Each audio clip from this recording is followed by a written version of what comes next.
in the history of Iran, where perhaps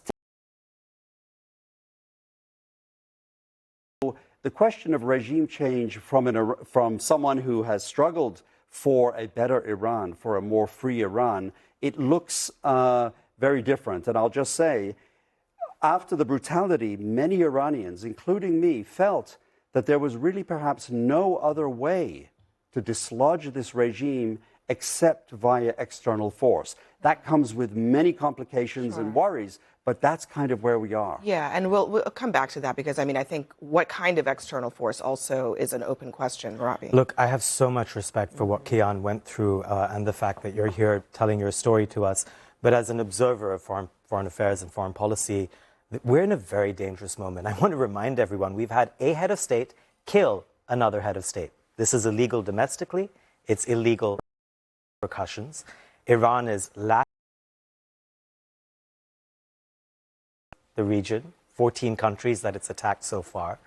And I'll just remind everyone that when Trump says we're ahead of schedule, we don't know what the schedule is. No one knows what the schedule is. No one knows what the plan is. The plan has changed in public several times over. First it was regime change, then they realized they can't.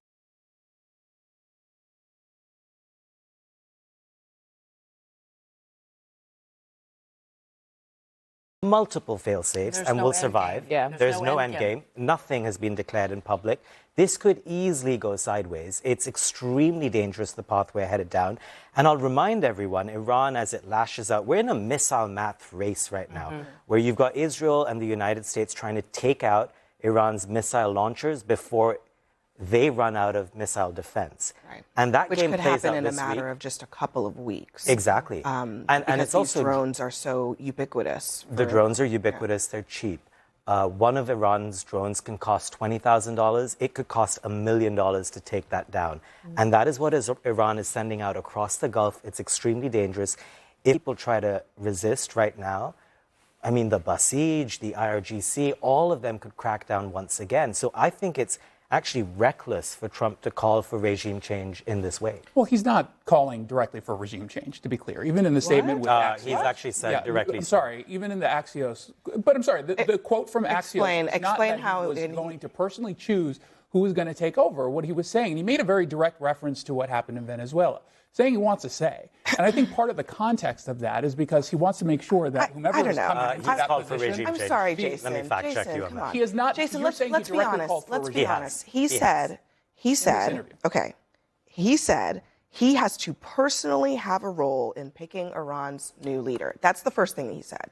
The other thing. Role. He's not saying he's the I'm one sorry, making the policy.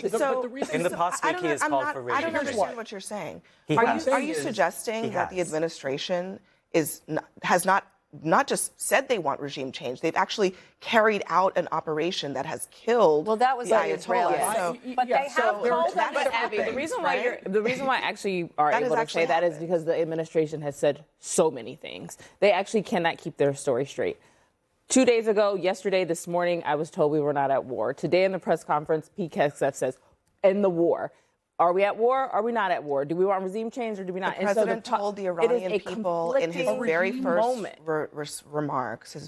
remarks, on this, he said, now is the time to rise up and take over your country. Look, it's not a question. I mean, look, we can debate whether regime change is good or bad, but it seems very clear that the president signaled from the outset that his hope was that there would be regime change. And then he signaled again today that not only was he okay with some kind of change, but he wanted to be the person who determined. But so that is different than calling for regime change war. Wanting the regime to change, I think every normal person in this country and around the globe understands that the people in charge right now are evil, murderous, and they've been ruling this country with oppression. So then you just take them out? Let's go back to what I was saying earlier, that the Israelis are, it doesn't matter really what the U.S., whether they want regime change or not, because the Israelis do. And so Trump... The Iranian people also want regime change. Well, yes, they do, but I'm not sure that they want... do it. They want to be able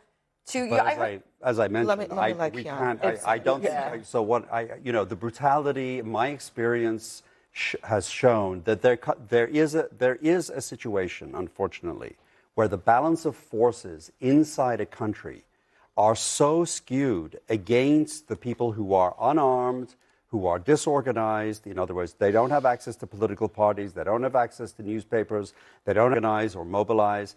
They are so weak in relation to this the regime that they really cannot dodge it. Can I just say something about war? I mean, I think it's very interesting.